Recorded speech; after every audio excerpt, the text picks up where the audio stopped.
আজকে আমরা এসেছি গাজীপুরের যেটা তারগাছ এলাকা ধরে তারগাছ এলাকা থেকে আর একটু ভেতরের দিকে আসতে হয়। এটার নাম হলো নিলয় আবাসিক এলাকা। আর নিলয় আবাসিক এলাকা এখনো সেরকমভাবে কোনো আবাসিক প্রতিষ্ঠান গড়ে না উঠলেও এটা এখন একটু ফাঁকা জায়গা আছে এবং দেখতে অসাধারণ লাগে।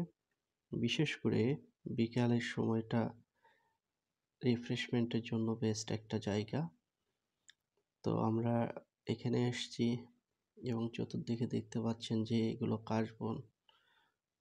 এরপরে একটা মাঝখান দিয়ে একটা রাস্তাও আছে, রাস্তা দিয়ে আমরা লাস্ট পর্যন্ত যাব এবং সাইডে অনেক জায়গা পড়ে আছে।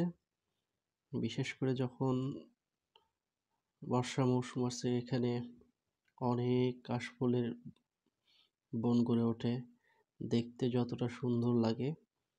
এরপর পাশাপাশি এখানে একটা খেলার মাঠও আছে।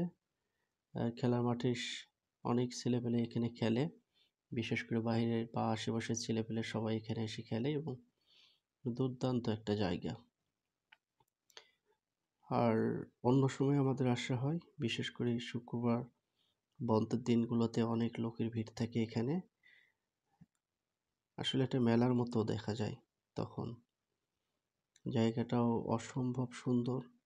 পাশে একটা নদী আছে, নদীতে যখন বর্ষা মৌসুম থাকে তখন অনেক নৌকা আসে। পাশাপাশি এর সাইডে একটা বড় একটা পুকুর আছে। আর পুকুরটা দেখতে যতটা সুন্দর, আসলে বাস্তবে আরো সুন্দর। পুকুরটার চতুর্দিক দিয়ে রাস্তা আছে। আমরা সামনে যে সাদা অংশটা দেখা যাচ্ছে এদিক দিয়ে একটা রাস্তা আছে, এই রাস্তা দিয়ে আমরা অনেক সময় যাই। পাশাপাশি সাইডে নতুন রাস্তা করছে, আজকে আমরা নতুন রাস্তা দিয়ে এসেছি, যে কারণে পুকুরটার অপোজিট সাইডে আমরা আছি। ওদিক দিয়েও সুন্দর গ্রাম্য পরিবেশ, গ্রামের আঁকাবাঁকা পথের মতো খেজুর গাছ তাল গাছ সাইড দিয়ে আছে। তো পুকুরটাও অসম্ভব সুন্দর। যদি বিকালের সময় পান অবশ্যই এখানে ঘুরে যেন।